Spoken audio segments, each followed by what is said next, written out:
Hello, നമുക്ക് ഇന്ന് തൊട്ട് ഒരു മൂഡ് ബോർഡ് എങ്ങനെ ഉണ്ടാക്കാമെന്ന് നോക്കിയാലോ. അപ്പോൾ ഇത് ഫ്രെയിം 1 ആണ് ഞാൻ ചെയ്യുന്നത്. എല്ലാവരും ഒറ്റ വീഡിയോ ആയിട്ടാണ് ചെയ്യുന്നത് കണ്ടത്. അപ്പോൾ ഞാൻ ഓർത്തു എല്ലാവർക്കും മനസ്സിലാകുന്ന രീതിയിൽ ഓരോ ഫ്രെയിം വെച്ച് പറഞ്ഞു തരാമെന്ന് ഞാൻ ഓർത്തു. ഇവിടെ ഞാൻ ഗ്രീൻ കളറിലെ മൂഡ് ബോർഡാണ് ചെയ്യുന്നത്. അപ്പോൾ കഴിഞ്ഞ വീഡിയോയിൽ ഒരു കമൻറ്റ് ഉണ്ടായിരുന്നു, ഗ്രീൻ കളറിൽ ചെയ്യാവോ എന്ന് ചോദിച്ച്. അപ്പോൾ ഞാൻ ഓർത്ത് ഗ്രീൻ കളറിലെ ഒരു മൂഡ് ബോർഡ് തന്നെ ചെയ്ത് കളയാമെന്ന്. അപ്പോൾ ഇത് ഫസ്റ്റാണ്. അപ്പോൾ ഇതിൻ്റെ സെക്കൻഡും തേർഡും ഒക്കെ വഴിയേ വരുന്നുണ്ട്.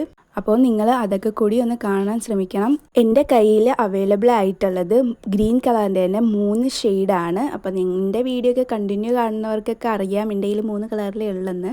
അപ്പോൾ ആ 3 കളറിലെ ഷെയ്ഡ് വെച്ചിട്ടാണ് ഞാനിവിടെ മൂൺ ബോർഡ് തയ്യാറാക്കുന്നത്.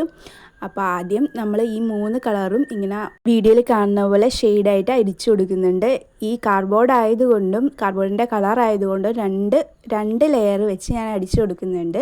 ക്യാൻവാസിലൊക്കെയാണ് വരയ്ക്കുന്നതെങ്കിൽ നമുക്ക് ഒരു പോട്ട് തന്നെ അടിച്ചാൽ മതി. പിന്നെ ഈ മാസ്കിൻ ടേപ്പ് ഒട്ടിച്ചേക്കുന്ന വളരെ ഹെൽപ്ഫുള്ളായിട്ടുള്ളൊരു കാര്യമാണ്. ഈ മാസ്കിൻ ടേപ്പ് ഇല്ലാത്തവർ വളരെ ശ്രദ്ധിച്ച് അവിടെ വരച്ചിട്ടുണ്ടെങ്കിൽ അടുത്ത കോളത്തിലാകാതെ നല്ല ക്ലിയർ ആയിട്ട് കിട്ടുന്നതായിരിക്കും. ആ മാസ്കിൻ ടേപ്പ് ഉള്ളവർ അത് യൂസ് ചെയ്യാൻ ശ്രമിക്കണം. പിന്നെ ഈ പെയിൻറ്റ് ഉണങ്ങിയ ശേഷം മാത്രം അതിൻ്റെ പുറത്ത് ബ്ലാക്ക് കൊണ്ട് വരക്കണം. ഞാൻ ആദ്യം ഉണങ്ങാതെയാണ് വരച്ച് നോക്കിയത്. അത് പാളിപ്പോയിട്ടുകൊണ്ട് പിന്നെ ഉണങ്ങിയ ശേഷമാണ് ഞാനിവിടെ ബ്ലാക്ക് കൊണ്ട് സാഹസികതയൊക്കെ കാണിക്കുന്നത്. ഇവിടെ ഞാനൊരു ബ്ലാക്ക് കളറിലെ ലീഫാണ് വരച്ചു കൊടുക്കുന്നത്. പിന്നെ നമ്മുടെ വീഡിയോ കാണുന്നവർക്കൊക്കെ അറിയാം നമ്മൾ ലീഫ് വരയ്ക്കാൻ ഭയങ്കര മുടുക്കന്മാരാണെന്ന്.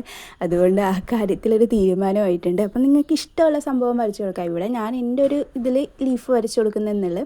നിങ്ങൾക്ക് ലീഫോ വേറെ എന്തെങ്കിലും ആണ് ഇഷ്ടമെങ്കിൽ അത് എന്ത് വേണമെങ്കിലും നമുക്കിവിടെ വരച്ചു കൊടുക്കാം. പിന്നെ മൂൺ ബോർഡിൻ്റെ കാര്യം പറയുകയാണെങ്കിൽ ഇത് ഫുള്ളാക്കി കഴിയുമ്പോഴത്തേക്കും നല്ല ഭംഗിയായിരിക്കും കേട്ടോ കാണാനായിട്ട്. അപ്പോൾ നിങ്ങൾ കണ്ടിന്യൂ ഇത് കാണാൻ ശ്രമിക്കണം.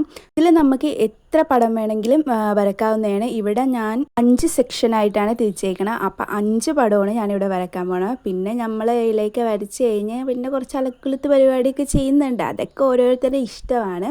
അപ്പോൾ ഇതാണ് നമ്മുടെ ലാസ്റ്റ് ലുക്ക്. ഇഷ്ടപ്പെട്ടവർ എന്തായാലും ലൈക്ക് ചെയ്യണം. അപ്പോൾ ഓക്കെ, ബൈ, അടുത്ത വീഡിയോയിൽ കാണാം.